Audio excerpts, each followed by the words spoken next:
executive board and rest as an organizer. Um, Other than that, if you tell about my professional uh, experience as a participant, I have won 10 best delegates up till date. Hope that just establishes a little bit of credibility between us. Um, Over the course of this training session, I will be in the capacity of a teacher here. Until the MUN starts, I am not going to judge you. The role of the executive board is divided into two parts for us. First is to ensure you get a learning out of this academic simulation, right? And the other role is to judge you and moderate the committee. But primarily, until the MUN actually starts, all I am to you is an international law and politics teacher. So treat me like you would treat any other teacher. If you have any questions, any queries, feel free to interrupt me, ask me on the spot, and we will try to ensure all of you have a basic elementary understanding of how things work, why things work, and what do you actually have to do when you get to the conference. That is the prime purpose of this training session. Without wasting any time, I'll just quickly ask you how many of you are doing MUNs here for the first time. If you're doing MUNs for the first time, could you please raise your hands? 1, 2, 3, 4, 5, 6, 7, 8, 9, 10, 15, 17. Okay, counting to 3, 3, 2, 1. Alright, I see 17 hands. 18. Alright, okay, you all then lower your hands. Understandable. So we have about 18 people out of the 35 or so delegates that have joined. I believe 40% of the committee shall be first time. I am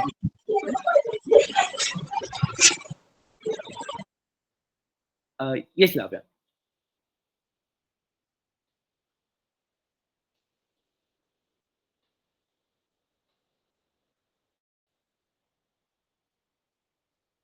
Lavya, do you want to ask something?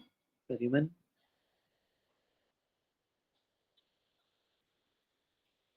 You can unmute right now. Don't need to raise your hands. Just let me know. Once I've started, then we will take hands.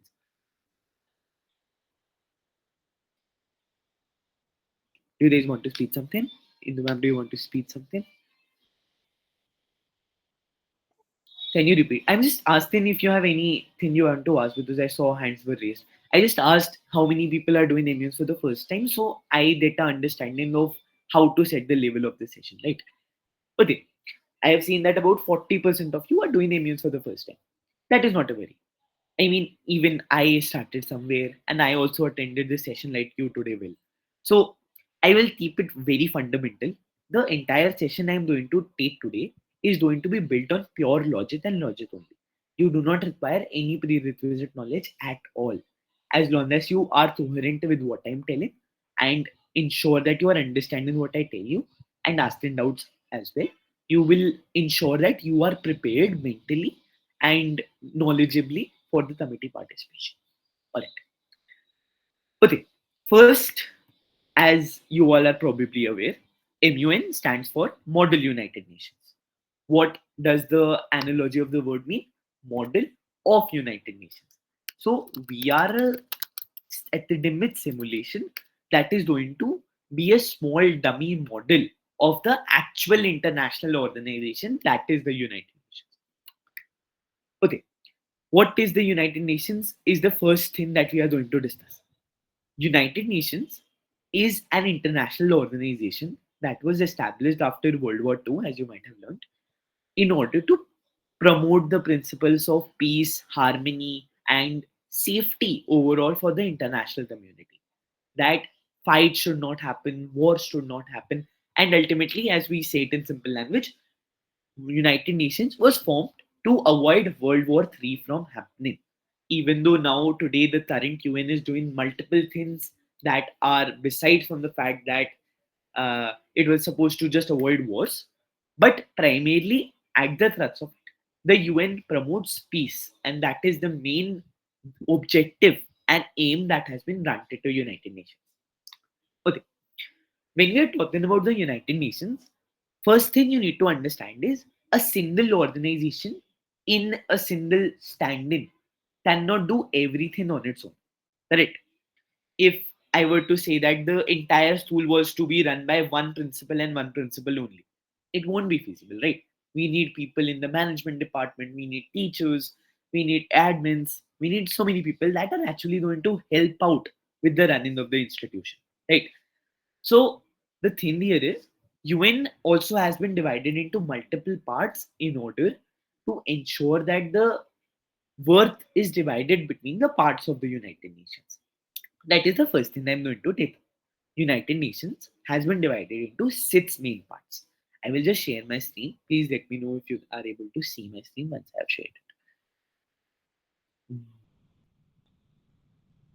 One moment.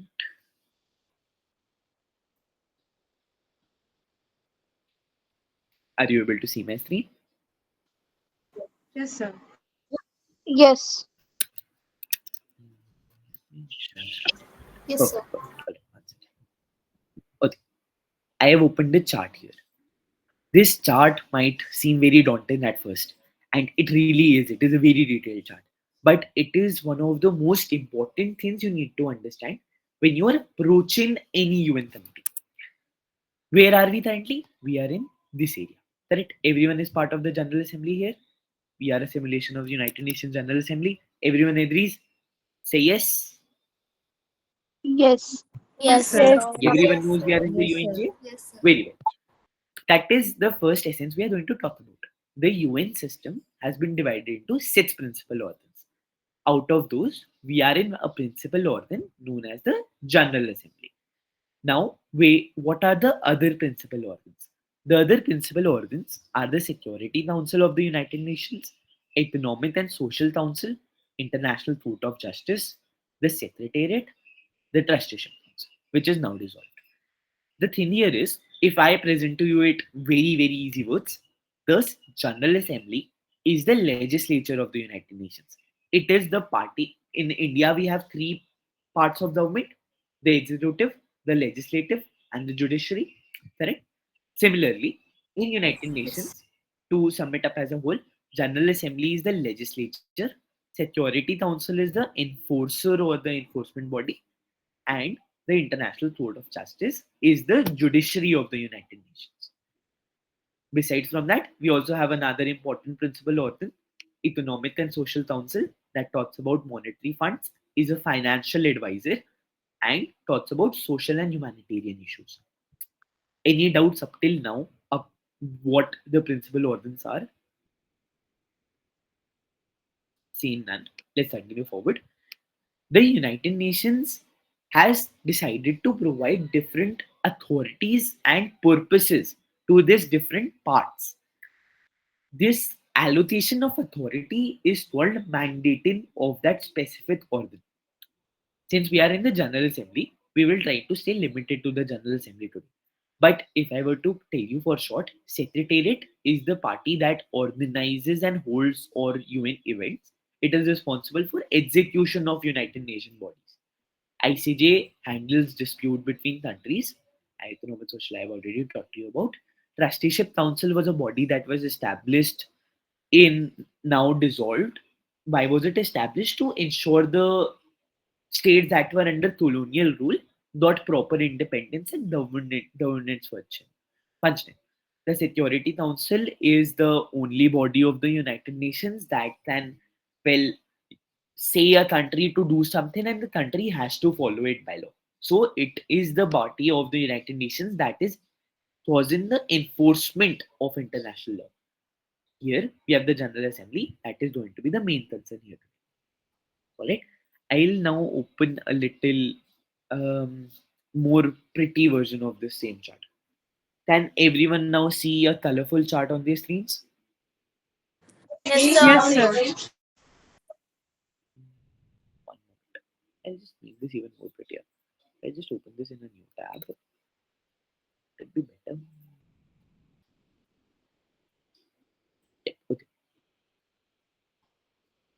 This is a version that the United Nations has provided to us that is colored. It also has the same thing. There are principal organs, there is the General Assembly, Security Council, Economic Social Council, the same sets I told you about. But we are here and going to focus on the General Assembly. The General Assembly, obviously, is not able to do everything on its own, right? Even if there is a management person, if person someone is given the authority of management in a school, they still have to hire more employees, right, in order to ensure the management is being done properly. So all the people working in the management department are under the managing director. Similarly, all the bodies under the United Nations General Assembly are subordinate to the General Assembly and report directly to the General Assembly. Anything they do, any action they take, anything they want to be done is directly sent to the parent organ, that is the General Assembly in this. So the General Assembly is responsible for a lot of things. You can see the Human Rights Council here, the International Law Commission. You can see the UNITC here. You can see UNEP, UNDP, UNICEF, World Bank Program, UN Habitat, ITC, UNU, UN Women, UNRWA, UNHCR. So many bodies that directly report to the General Assembly. There is a mixture of bodies too, such as these bodies at HLPF is a high level political forum on sustainable development that is under the Economic, Social, and General Assembly both. There are bodies that are under the the Security Council and the Economic and Social Council. So there are overlaps overall in the entire UN system. This UN system chart is very important, and I shall immediately be sharing it on the group for your reference in the future. This chart is very important as it will make you remember which organ responds to which principle or and which organ is responsible for what type of work. Okay, now let's continue forward with the General Assembly. To teach you about the General Assembly, I will be using that was published by the Permanent Embassy of Switzerland to the General Assembly, and it is just a document that is easy for understanding how the General Assembly works. Can you see a flowchart here, everyone? Yes, sir. Okay, Yes, before sir. working on this flowchart, I'll just state up any doubts anyone might have. Does anyone want to ask anything that was related to principal organs? There are six principal organs. United Nations General Assembly is the most important organ out of them. UNGA does legislative work and it has multiple sub-organs below it. That is the entire thrust. But see no doubts. Continuing forward, the General Assembly has been divided into six parts. The six main committees or subcommittees, as you might call them, are as follows. The first to the sixth committee. Now, these committees are basically different versions of the General Assembly that do different work. When the General Assembly is doing something that is decolonization related, it will fall under the work of the fourth subcommittee of the UNGA. If it is doing some work that is falling under administrative and budgetary reasons, then it automatically falls in the fifth committee. Here, we are going to be talking about a problem that is artificial intelligence and the proliferation of autonomous weapon systems. Does anyone know which subcommittee will this fall under out of this six? The first one? First one. Yep, that is absolutely correct. When First. exactly right. The DISEC or Disarmament and International Security Committee is the type of subcommittee we are dealing with right now. Even though it can be argued that it is part of all SITs, ultimately all SITs have to work together to form a solution. Um, when talking about ethicality of AI usage, it should also fall under legal. Many people might say. So again, it is very subjective to decide which subcommittee we are really functioning on. But if the majority shall agree that this is part of the Disarmament and International Security Committee, it shall be so. So the first committee is of the prime concern right now, the DISEC. DISEC will be this first committee that I'll be using as a short form from this point forward. So, what does these sub main committees actually do? They carry out different actions by assigning tasks to the subsidiary bodies. So, the head of the General Assembly is called the President of the General Assembly. Under him, there are multiple vice presidents as per the type of proportional representation there is in the system. So, each continent gets a specific number of VPs. All the VPs directly report to the President of the General Assembly. We, as the executive board, will be sitting as the President, Vice President, and the substantive director of the General Assembly. So, all of you that are parties or countries in the General Assembly shall directly talk to us as the leaders or runners of the General Assembly. There are two types of sessions that can happen in a General Assembly. The first is a normal time session that happens every day. All of you must be aware the UN is a eternal organ. It functions 24/7 and tries to get work done at all times. So it does this in form of meetings. These formal meetings are termed as sessions. These sessions happen very regularly. The General Assembly usually meets in such sessions. All the sessions are numbered. Currently, I believe we are on the 76th session of the General Assembly, and all of these sessions have multiple topics under them.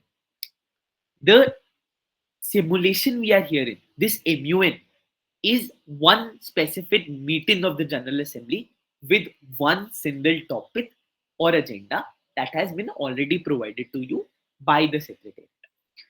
If there is anything you want to ask under the General Assembly you want to know, I can let you know right now. Otherwise, we will continue forward with ROPs. Anyone wants to ask anything?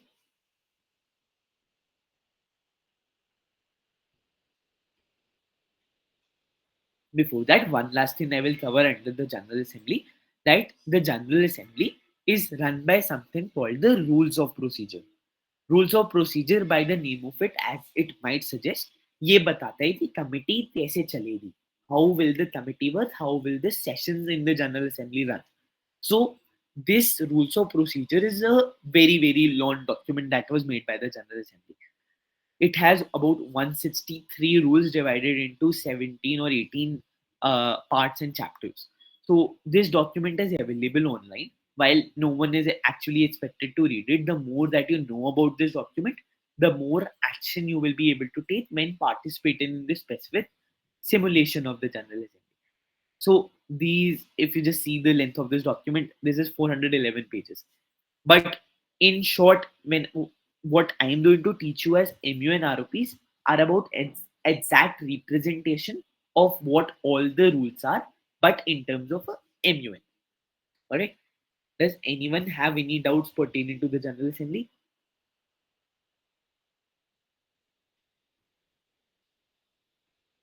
Okay. Looks like not. Can you explain this again? Which part? The rules of procedure? Yes. Okay. So the rules of procedure are a set of rules that are followed by the General Assembly for running. If we talk about jobs, jobs have a way of functioning, right? They have a code of conduct. This is what you have to do. You have to report to the senior. You have to do this work. Be on time. Be on schedule. All of this is called the rules of procedure. This, when applied for the UNGA, is the ROPs of the General Assembly. So basically, these are the rules that talk about rules, ROPs of General Assembly, rules talking about how the General Assembly operates. Alright? Hope that clears it. Perfect. Now, I'll be working forward with the UNA USA procedure right now. First, we must understand why and what is this UNA USA. UNA USA basically refers to a type of procedure we have created for MUNs. So it is a set of rules that are followed in almost every MUN in India and nearby, that governs how the MUN will work. What will you do after you have come to the MUN? So I'll just screen share the rules of procedure now.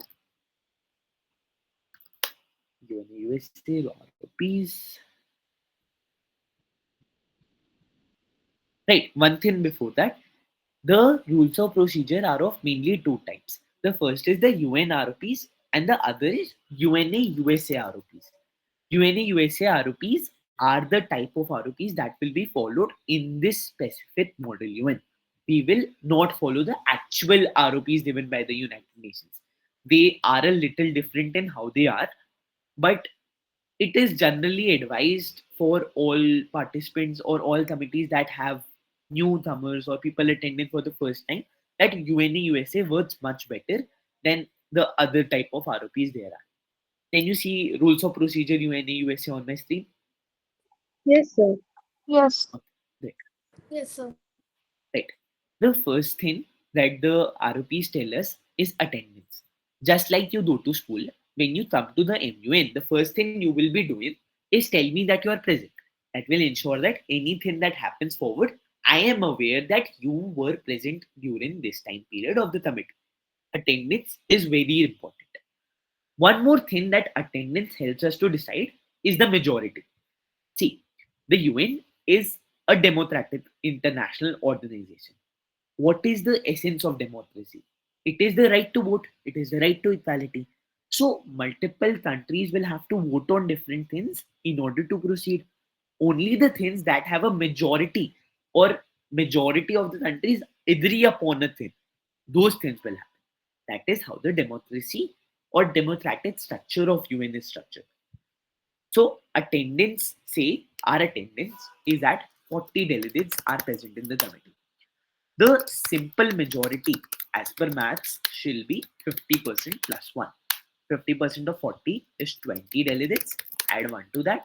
The simple majority is 21 people. This means if 21 people vote for something, that shall happen. Just what that means.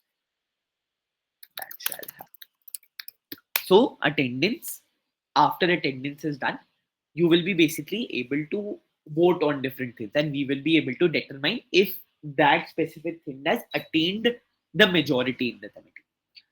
During your attendance, there are two things you can choose while you are choosing your attendance. Can anyone tell me what those two things are if anyone knows? Does anyone know what the two things are during the attendance that you can respond with? Counted to three, three, two, one. Think on. Yes, Muskan. Present and vote. Present, and voting. Muskan, would you like to tell me the difference between the two?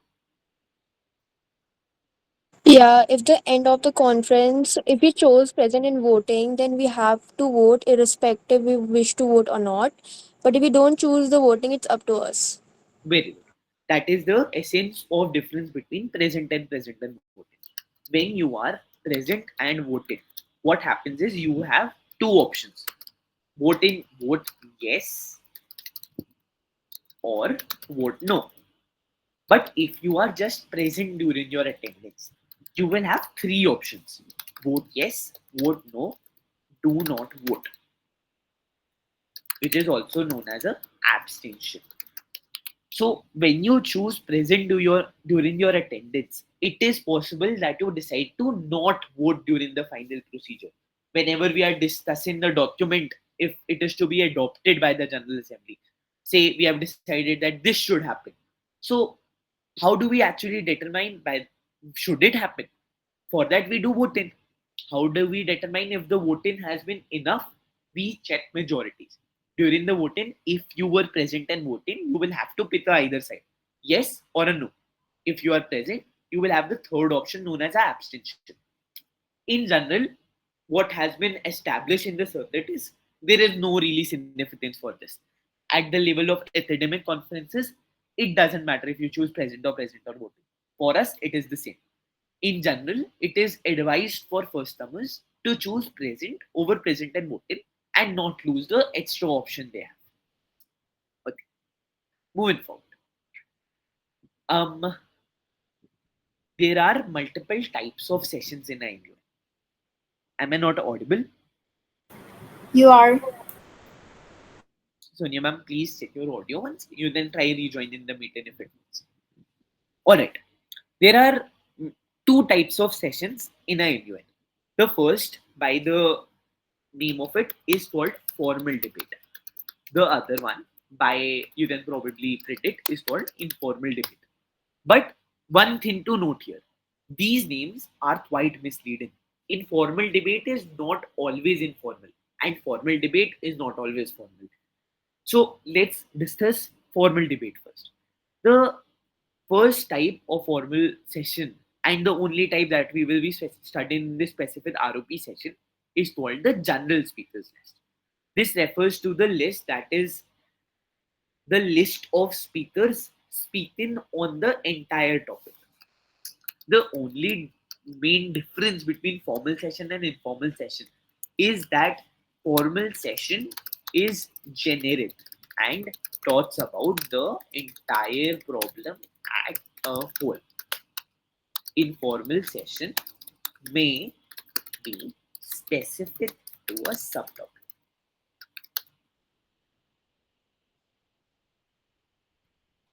In the GSL, that is a 90-second speech by default, you are supposed to tackle the entire agenda as a whole. In any other speech you give, besides your general speeches list, that shall fall under informal debate or informal sessions, and that can be content specific. It can be specifically about something. Does not have to be about the entire thing at a whole. Okay. In the formal session, the general speeches list, I'll just try to explain how it works. Uh, okay. All of us are from Delhi NCR nearby. Everyone is. Anyone here outside of Delhi NCR, that is especially Tamil Nadu NCR? No, Let's say, sir. okay. Oh, we have one person. Crazy. Where are you from? So that's the one. Wow, Ghaziabad. All right. Perfect. Let's treat Ghaziabad as a center point. Say I am someone living in Ghaziabad.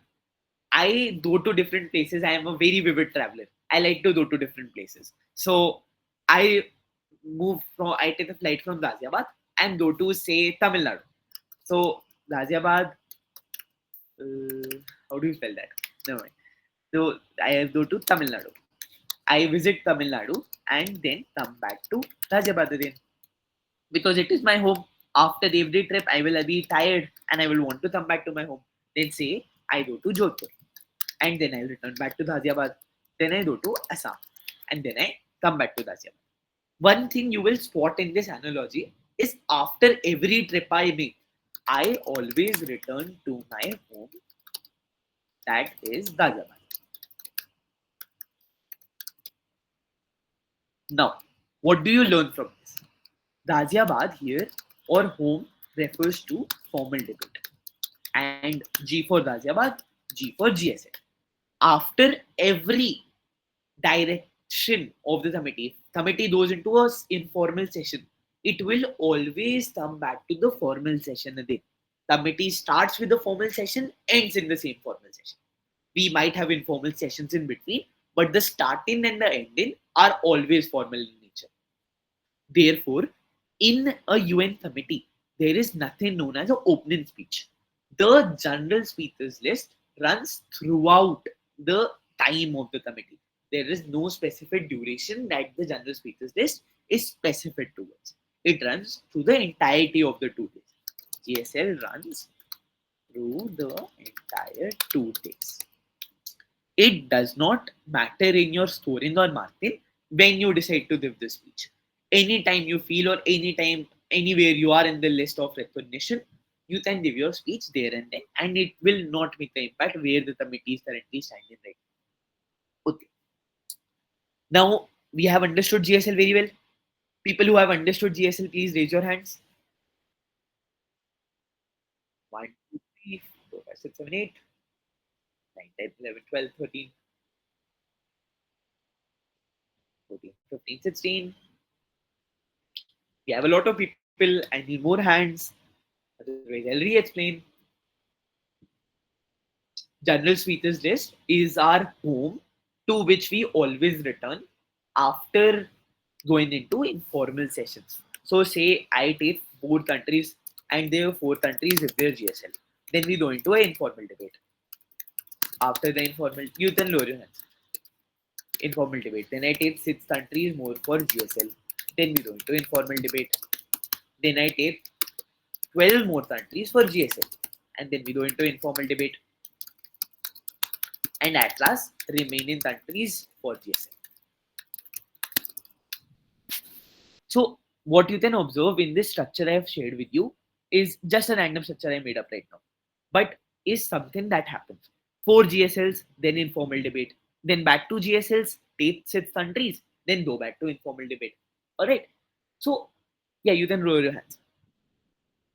The thing we need to remember over here is general speakers list is a speech that is general speaker list is to be given by all countries. At least you are given the opportunity to give your GSL. We have to give you the opportunity. If you don't want to speak, that is completely okay. But by the rules of procedure, we are required to give you a chance for your GSL. All other recognition and moderated processes or informal debate, if I just use that word for now, are subject and not everyone is recognized for that specific mode. That was all there is about formal session. Let's now talk about informal session. Now, a very, very common doubt that appears right now is you might be thinking, okay, I am in formal session, there are GSLs going on, there are speeches going on. How do I enter into informal session? That answer is found in something known as motions. Motions refer to the procedure that allow us to direct the committee. Direct the committee is done by motions. If I just open the motions page here,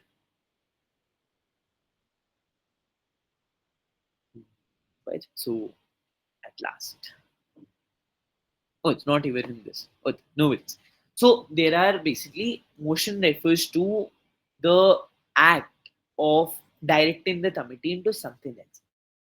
I will tell you about the timings in one moment. So how do you actually write a motion? First of all, you say motion to suspend formal debate because we were in formal debate. Now we want to go in the informal debate. For GSL, 90 seconds is the default time, and this is the maximum time. If you want to speak less than 90 seconds, you can do that and use the rest of the time somewhere else. I will explain how very shortly. Motion to suspend formally and move into informal debate, that is a mod or a unmod, for X minutes and per speaker Y minutes or seconds as we usually say in MUNs. So this is a general structure of a motion. I say, sir, I want to suspend the formal debate that is happening and move into a moderated process for X minutes with per speaker speaking for Y seconds. So first we need to understand what a mod is. Mod is an abbreviation for a moderated process. Process refers to a sub-destination.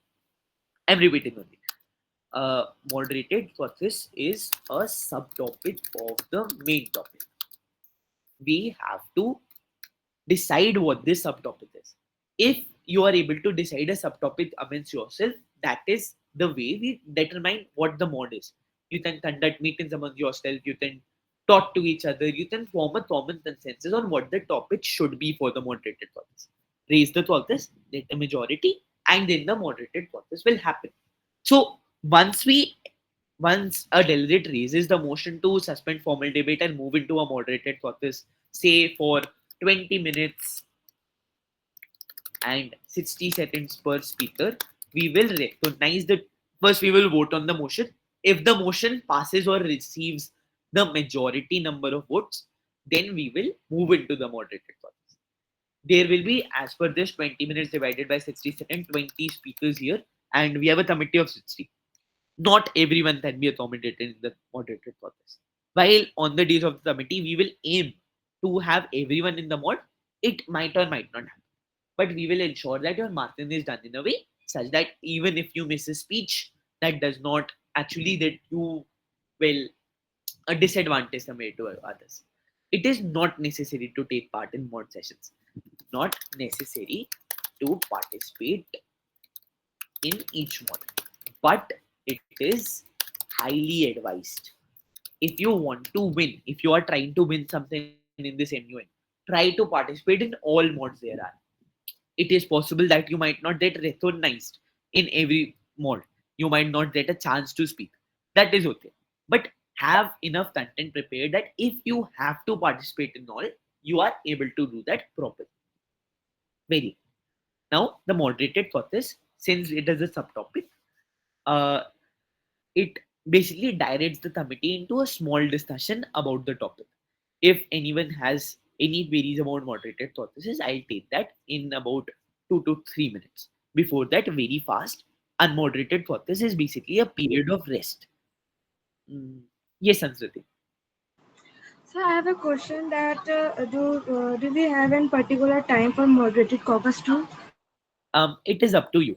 Since you, the delegates, will be the people who are raising the motion, you determine what the value of x is. I gave you a sample of 20 minutes and 60 seconds.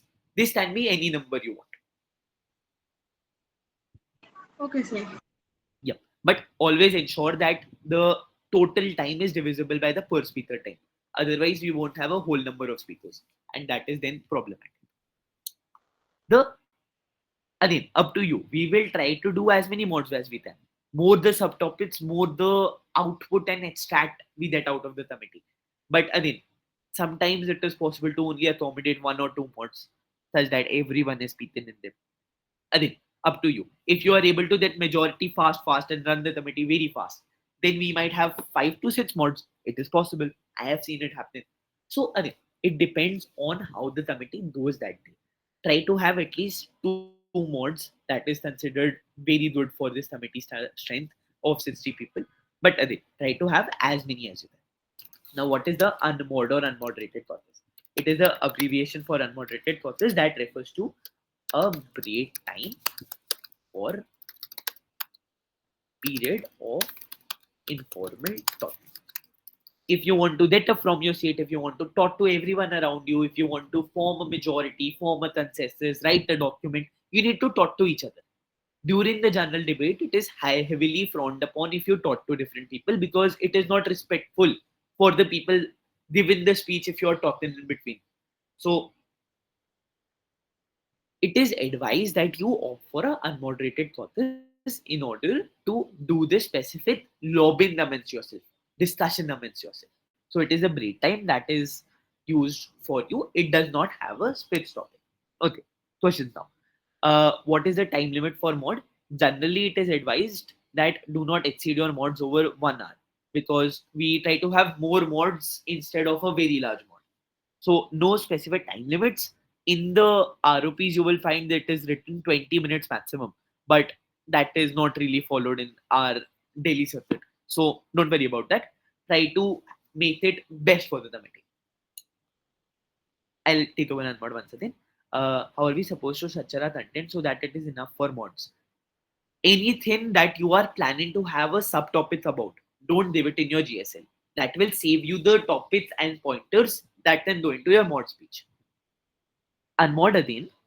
Unmod refers to a time period where you want to get up from your seat, talk to the committee openly, etc. etc. Those things happen in an unmoderated process. Basically, during mods and GSLs, we are moderating.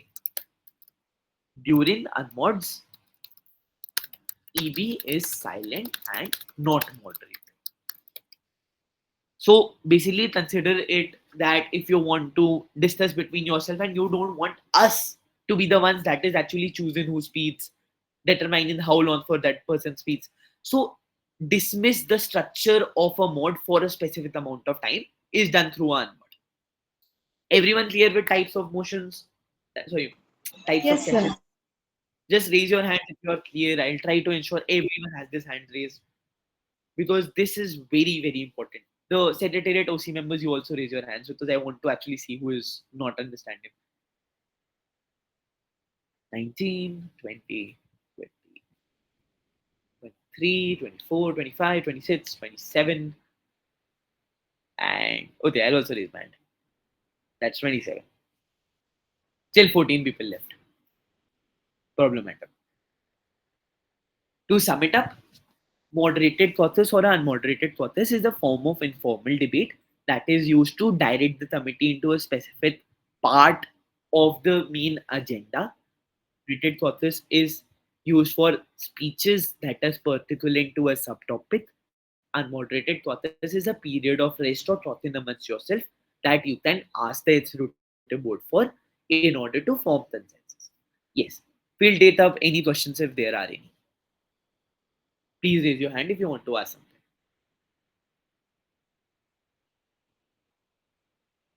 Count into three, three, two, one. Alright, no questions. Let's move ahead. This was all there is about the types of motions there are. Now let's return back to the GSL. In GSL, your maximum time is 90 seconds. But what happens if my speech ends at 72 seconds? What will I do with the remaining 18 seconds? So we provide you multiple options that you can use with your remaining time. Either you can give your remaining time to someone else. This is the first option. You can give it to us, the executive board, if you don't want to do anything with your time. We will just move on to the next speaker and continue the committee. So basically, if you don't want to do anything with your time, that is okay. You can give the time to us. That is called the yield to executive board. The main and most type of yield you should try to take is the yield to point of information. PUI for the standing of this committee is nothing but a fancy word for questions. If you want to take up questions on your speech, you have 18 seconds left, you think you can answer 3 questions. Say, sir, I would like to yield my 18 seconds to the POIs or point of informations. People who have questions on your speech will raise their placards and ask you those questions, which you will accordingly answer to them and give them the answer they're looking for. So yields are of three types. Three types. The first is EB, yield to the executive board. The second is yield to another delegate. Third is yield to questions. There used to be another form of yield called yield to floor, but that was basically that the EB decides what happens. But it is okay. Yield to floor is now synonymously used with yield to questions. Can we POI through chits too? Yes, you can POI through chits too. I'll discuss chits in just a little while. After we have understood the concepts of using your remaining time, we will discuss the types of points. See, in a MUN, not everything will go properly, and there will be points at which you require help. Those things are addressed through points. The first point is a point of personal privilege. Any personal discomfortability you are facing. The AC is too high, you are not able to hear someone, you require a microphone, you are not having the chit pad, you're not having the pen. Any problem you have facing which is particular to you can be raised through a point of personal privilege. There is a point of inquiry. Point of inquiry basically means that you want to ask the doubt. You are not able to understand that what did we just do? What is the topic of the sub? What is the subtopic going on right now? What is my position on the speakers list? All of these questions or doubts are done through point of inquiry, spelled with the E. Explain points from starting.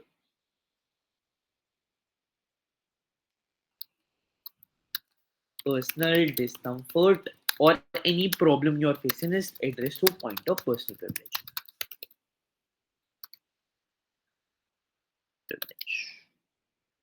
Doubts are raised through point of inquiries. Um, you questions, as I explained already, are raised through point of information. Mistakes are raised through point of orders. If you find someone saying Delhi is the Delhi is actually the capital, sorry. Bombay is the capital of India. All of you agree that is the wrong statement? Yes, sir. Yes, sir. Yo, Bombay is not the capital of India. Delhi is. So any mistake you see a delegate make can be corrected using the point of order. Fun fact if I tell you, this statement that is used commonly in the circuit to explain point of orders that Bombay is the capital of India is not actually wrong. If you think about it sensibly, I'm not necessarily talking about the administrative capital, am I? Capital, by the virtue of the English dictionary, refers to something of value. Again, what is wrong in that? Bombay is valuable to India. Then why is this statement wrong? Bombay is the capital of India. Isn't Bombay of value to India? Which again is subjective. The only thing that people tell me here is if I just say Bombay is capital of India. This statement is no longer wrong because we remove the word the. The specifically restricts the capital referring to the administrative capital by definition. Otherwise, if you just say Bombay is capital of India, that is not a point of order because what is wrong in that, right?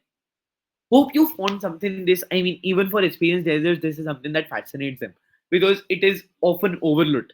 This example is so commonly used in ambulance to explain the point of orders.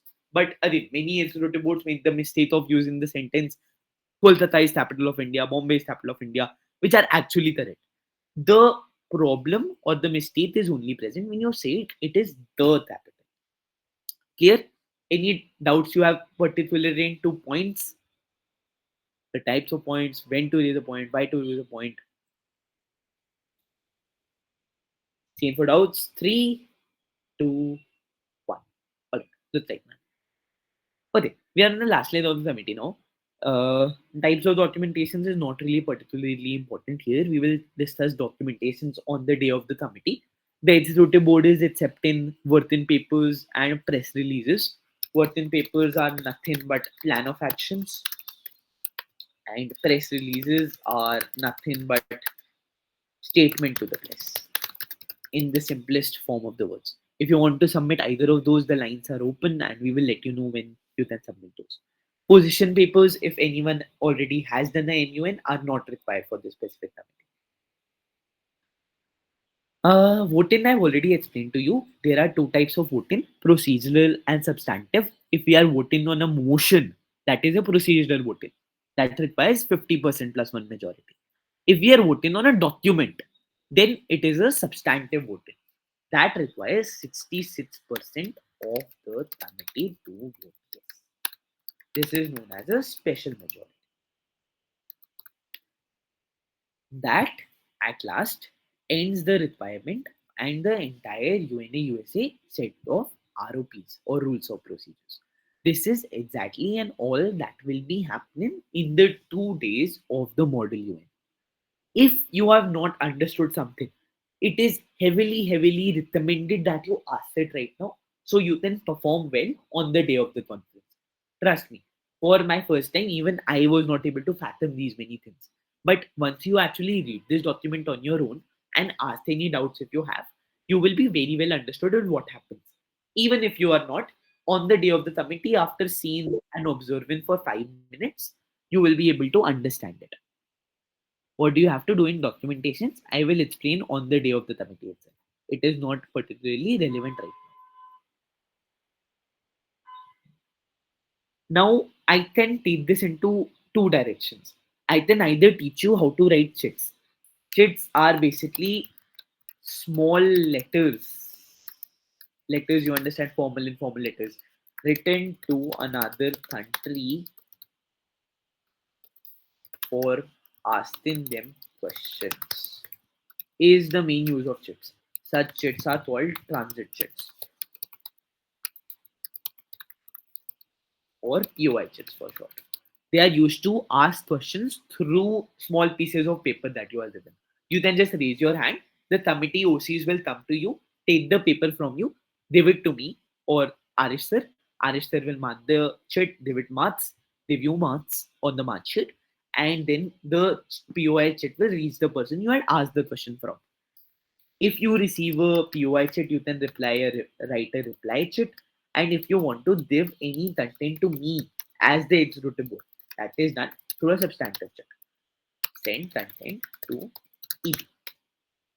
That is all there is about chats. If you're not able to understand chats, we will take 10 minutes and understand it, because when you actually have a chat pad in your hand and OC around you, you will be able to easily understand that. Understanding chats online is quite abstract and is not really possible. So I can do either two things right now. I can tell you in detail how to write chits, what to write in chits, or I can tell you how to make good speeches and what should you include in a speech. Yes, Palak.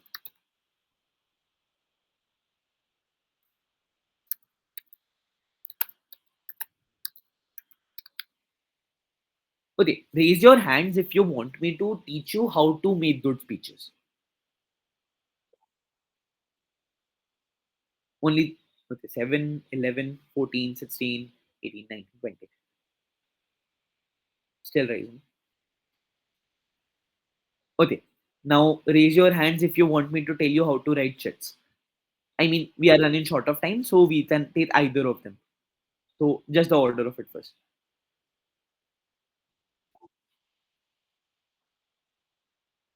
Document on the group. I had already shared a document, but I'll share this one also for sure. Here, I've sent it. Okay, seen the number of words. I'll first of all discuss how to write a good speech, and then we will continue forward with chits if we have the time required to do so. There are three elements of a genuine speech. First is research. All the information you have found online that is pertinent to what you're going to speak in your speech is your research. It consists facts, data, information, etc. This is of 2 marks in general. Then we have something called analysis. This is understanding and making use of research to tell something new. This also has 2 marks in general. Then there are solutions. By the name of the word itself, ideas to solve the analyzed problem.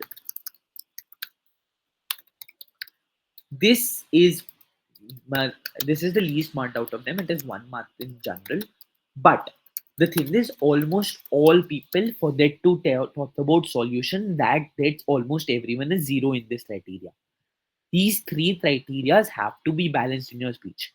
You have to account for all three of them in order to get the best marking out of us as a executive board in your mark sheet.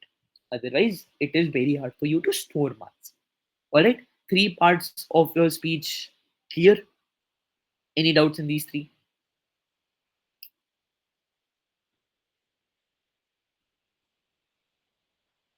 No. Okay. Yes, Anshita. Follow that. I have a doubt. So that our speeches should be related to our country, or it can be like It can generalized. be generalized. Okay. The best way to answer is to understand where you are giving this speech. This is the United Nations. It is an international organization. Why do countries come to UN? To talk about international issues, not about the issues of their own country. If your country has done something, you can definitely mention it. Make it a type of inspiration for other countries to adopt a similar type of policy. But at the end of it, since this is an international body, it should be generalized. Answers? Yes, sir. Yes, sir. Okay. Sensitive. Sir, do we have to involve the facts and data of our country? If you think that it is relevant to the point you are making, definitely then. If you think that there is no really research available on your specific country, but research is available on a bigger issue that is more important than talking about your own country, you can mention. Okay, sir. Yes, Sonia. Yes, sir. A few minutes ago, you have said that we can do the chat session. Didn't let you do this chit session So we will do the chat session with our committee or the other committee. in your committee. Anything that happens in the conference is limited to your committee only. Okay. When we do on the day of the NUN, we will Okay, sir. we will talk about how exactly to do chits. Don't worry. Can you tell that what should we include in the Okay. GSL speech? Your GSL speech should be particular about entire topic of entire agenda with the three elements I just told you about. In a press conference, you basically answer questions from journalists. But again, this is not anything that is giving you marks. And when the press conference actually happens, the head of IP will automatically or is asked to explain the same thing to you. So don't worry about a press conference. Okay. Now, how do we understand if we have a good speech or not? That is one problem that many people face. For the same, I have prepared three questions to ask yourself. The first question is I'll try to send a recording as much as I can. If someone from OC is recording, that will be the best thing that is possible. Otherwise, I'll try to share the oral transcript of the meeting. Is first of all, is my speech aligned with my country's policy? India would never say that Pakistan is a country that is good in nature. I mean, it can, but in general, would not say that because India's foreign policy is hostile towards Pakistan. So, country is my speech aligned with my country policy? The answer should be yes. If this is yes, your first question has been answered. The other one is my speech having general knowledge or common knowledge? If there is something we already know, such as we already know the agenda is XYZ, we already know that the UN is doing this. Today we are here to discuss this issue. Now this delegate is going to speak something. If the committee is already knowing that, say I recognize the delegate of Netherlands. Netherlands thumbs up and says Netherlands wants to speak this. Okay. But why tell me this if I already know and I have already given Netherlands the chance to speak? Avoid anything that we already know. Many delegates have our topic today is talking about autonomous weapon systems and etc. in their speeches. Why? I already know this. You don't need to have anything in your speech that I or the committee already knows. So the answer to this question should be no. The last question you should ask yourself is my speech relevant to the discussion? The answer should be yes. If your speech is having anything that is not actually related to what is being discussed, why mention it? That is a waste of the very valuable time you have for speaking. So these three questions will help you, and these three answers will solidify the fact that you are having the good speech. Determine the answer to these questions very properly. Be honest to yourself. If you think that your speech is having problems with your policy, edit the speech. Until these three questions can be answered with surety, you cannot say that your speech is good. Should we have to include these pointers in our GSL? These pointers are not really pointers, if I may say. These are questions you should ask yourself when checking your GSL. You write a speech, ask yourself these three questions. If you did these answers, yes, no, yes, in order, then you are having the good speech. Research, analysis, and solutions should be included in your speech. All right. Any queries anyone has? How can you tell subtopics so that we can effectively participate in model and one session? The subtopics are decided by you, the delegates only. Anything you feel is important can be mentioned as a subtopic. The best way, what I do when I participate in MUNs is I read the background guide with detail. The main things that stick out to me from the background guide or any question asked at the end of the background guide that is very interesting. I usually try to have it as a moderated process. Considering we have passed 9:05 now, we have crossed the exact 1 hour mark of this session. We will now just take doubts. If you have any queries, you can ask me. No worries about that. We have tried to. Is it necessary to participate in mod or unmod session? No, it is not necessary, but it is highly advised that you are participative in all aspects of the Delegate of Ethiopia wants to ask that the best way to reflect country stance during debate when I don't have specific data, general values or recent actions. Try to inculcate both of them. General values are your policy at the end of it. Your country stand is the general values. Now, the recent actions are changing the values that your country is upholding. So, again, your recent actions are a factor of the general values, and general values is your country stance. If you don't have specific data, that is okay. That is not a problem. Just present me the data you have in the best manner possible. Are there points awarded for raising motions? No. No points are awarded for raising the motion. It all depends on the content you deliver in the speech of the motion. How are we supposed to deal with aggressive foreign policies of stronger nations? If I must say, stronger nations are always at a disadvantage because everyone knows their policy. If I were to pick a random country, say Marshall Islands, no one knows about Marshall Islands. It is very hard to counter Marshall Islands. Compare that to a country like United States, which has an aggressive policy and is a strong nation. Everyone knows what US does. What the problem is with US. So obviously, it is harder for those nations only. So don't worry about aggressive foreign policies. It is okay. Diplomacy is the Thor that we are trying to represent here. So even if a country is not friendly towards you, that is fine. Your goal should be to get the best for your country in line with your policy. In brief, what mod and unmod sessions are. Mod are subtopics of agenda. Subtopics of agenda. Unmods are breaks.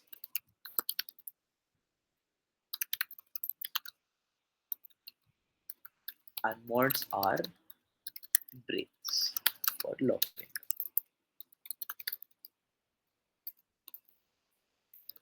Okay. Then I was been asked, can we get marks for a modern and mod sessions also? Yes. Everything you do in the MUN is carrying marks. From the discussion you're having, from the way you are present in your arguments, from the time you are presented the arguments in, from the relevance to everything, to your tone in the committee, everything is being marked. Can we use real world incidents as a reference in our speeches? Yes, definitely. Since this is a simulation of a real world organization, real world incidents can definitely be used. Having the neutral stance is good for it. Generally, it is said that neutral stance is the easiest to uphold. But again, when you choose a neutral stance, you are safe, but you have less things to say. Can we start our GSL through brief definition or summary of the given agenda? You definitely can. It is up to you. But again, if someone has already taken up that thing and we have already understood what the agenda is, don't try to cover in your speech. What is the difference between GSL and mod speeches? GSL speeches are first of all 90 seconds by default, and moderated speeches are 60 seconds by common understanding, but they do not have a default time. GSL speeches are about entire topic, and mod is about a subtopic. Can we put our country's stance on the agenda in the GSL? Definitely should. Every speech is a reflection of your country stance. Do we have to give speech both days or just one day? It is advised to be participative in the committee on both the days. Uh, what will happen eventually in the committee is that you have one speech given to you as a right, that you have to give your GSL. You have the right to give your GSL regardless of what anyone says. So one speech will be compulsory across the 2 days, but any modes you participate in will add to the marks you get for that specific. Sir, are we doing any documentation in this committee? We are accepting working papers and press releases, but I will explain them on the start of the conference. No position papers. How do I respond if someone challenges my point during debate? In a MUN, we generally have speeches instead of debate. Debate is when two parties are there and they are having different opinion, different sides. That does not happen in a MUN. If someone challenges your point, consider it as a good thing, because you now have something you can answer towards. Otherwise, if there are no questions being asked to you, you should reconsider your content. If you're doing something that is so easy that everyone agrees to it, it probably is not good. How do we start a GSLs? By giving, you can silently start your speech. Never give intros, never use personal pronouns.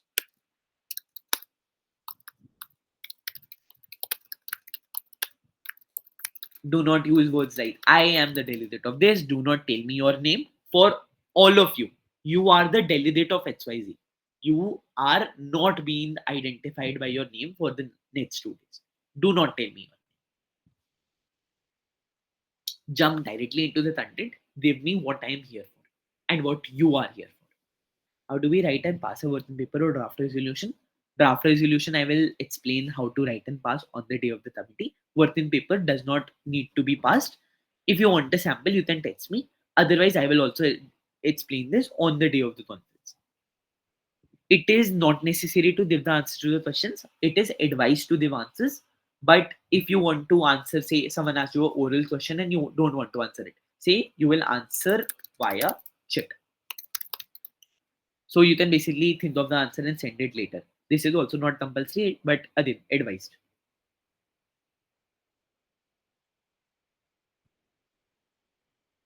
All right, that will formally documentation refers to formation of any document. All documentation will be explained on the day of conference itself. Do not worry about documentation. That formally ends the session for us. If you do not have doubts containing anything right now, uh, you can start leaving the meeting. Otherwise, if you have doubts, you can obviously stay right. Can we start the GSL with introducing us as the delegate of XYZ country? It is not required. If I am saying delegates of Netherlands, it is your turn. We already know the delegate of Netherlands is speaking.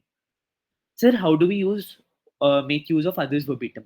Listen to speeches properly so that your speech is refined. If someone has already spoken something, don't try to speak it again because again now it has become common knowledge. We try to avoid common knowledge. If you spot problem in someone's speech, you can mention it in your speech. How do we start our GSL? Directly get to the point. This is the problem. This is the facts I have found about the problem. My country has already tried doing this, but it is not working. This is the problem internationally. This is what we should do. Can you send an example of any speech? Okay, wait, I missed questions. Do we get marks for submitting agreements? Yes, you do get marks, but we will let you know if agreements are accepted. The two types of papers accepted right now are press releases and working papers. Do we have to memorize the whole speech? No. Throughout the 2 days of the conference, you are allowed to use electronic devices. You can use the mobile phone or tablet or laptop, whatever you have, and directly read out of it. Example of speech, you can message me personally on my WhatsApp number, everything. Are we allowed to make up fake data or policies that support our point if they sound realistic? No, absolutely not. Only real facts and data shall be used in the committee. What is important in others verbatim? Articles, resolution, solution. Try to get the general understanding of the other person's speech. If someone is giving the speech, try to understand what they want to communicate through the speech. You don't have to write down the exact pointers of the speech. Absolutely not. Try to understand what they're trying to say. If their understanding helps you in any way, talk to them, clarify things, and ultimately try to get them in a friendly situation with you such that you can work on the ideas together. How will we know what is the subtopic? See, I told you about unmods, right? Unmods are break times you can use to talk to each other. You can basically take the unmod and talk amongst yourself to decide what the subtopic is. Otherwise, you can use the WhatsApp group chat itself to decide what the subtopic is. Problems as in like military problems, or can we talk about general problems? It is up to you to discuss what the problems are, but make sure they are relevant to the agenda. How will we know that our time is over? Basically, the in during the 90 seconds, there will be something known as a tap. This. I will basically ban the table to notify you that 60 seconds are over. Double tap the table or double ban the table to notify that your 90 seconds are over. If you exceed 95 seconds, I will orally interrupt you and say that your time is over. Can you give example of a question from anyone's verbatim? If someone is talking about the UN Charter and mentions UN Charter Article 51, you can ask about how does the article specifically apply to this country which does not really agree to the Charter's application. How do I handle aggressive delegates or overconfident people in the room? Look, there are going to be people that are experienced always in any conference that you participate in. Never be scared of them. You have the same rights as them. You are not in any disadvantage to them. If you get scared of them, that is very, very bad for you and might be harmful as well. So do not, well, get scared of anyone in the committee. You can do it. All of you will be given equal opportunity. No, if your time is exhausted, you cannot be taking oral questions.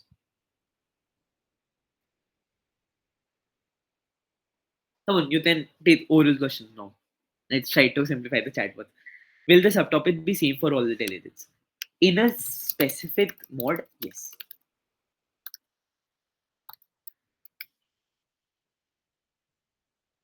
What crisis is not relevant, substantive chat will be explained by Arish sir on the day of conference.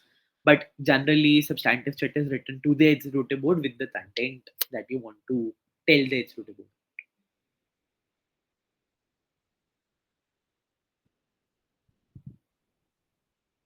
No, there is no format for a substantive chat.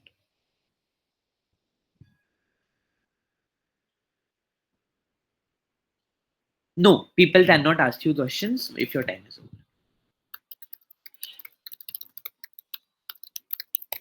Even if you have time left, it is your decision to take questions or not. You can decline taking questions by yielding your time to the executive board if uh, you don't want to take questions. What should I do if I make a mistake while speaking? It is okay. We understand you are also humans. Humans fumble. It is natural. Continue speaking. No, it does not affect Soren a lot because we are marking you on the quality of your idea. If your quality of your idea is good, then why would we? I mean, fumbling is part of human nature. That is not a problem. Anyone interrupting in between when I am speaking. It is generally advised and like we cut marks if someone interrupts during speeches. The only possible reason I might see is that there is an emergency and the person is not able to hear what you're speaking. So the person then say, point of personal privilege, sir, the delegate is not audible. Then an interruption can happen. But in general, it is always denied for all interruptions. After your speech is done, we will say to you, ma'am, you have 15 to 20 seconds left. How would you like to yield your time? At that time, you can tell us that you want to yield it to the EB.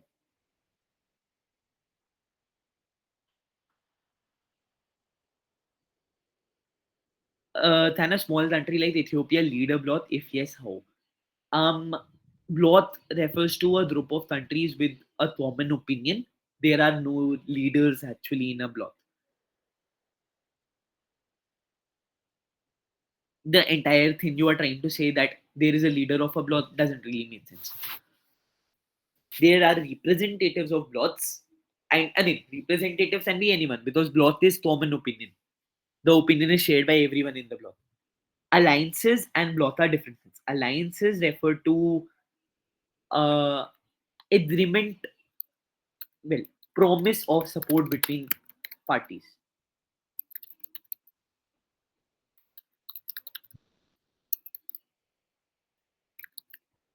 That is an alliance. But again, this is a MUN. You cannot make alliances here.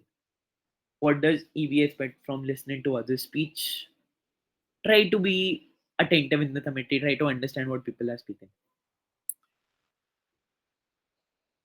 All right, that shall be all for this session. My voice is really dying right now. Do we have anyone from the secretariat here? Yes, ma'am. Is there anything you want to take up before we end the session today?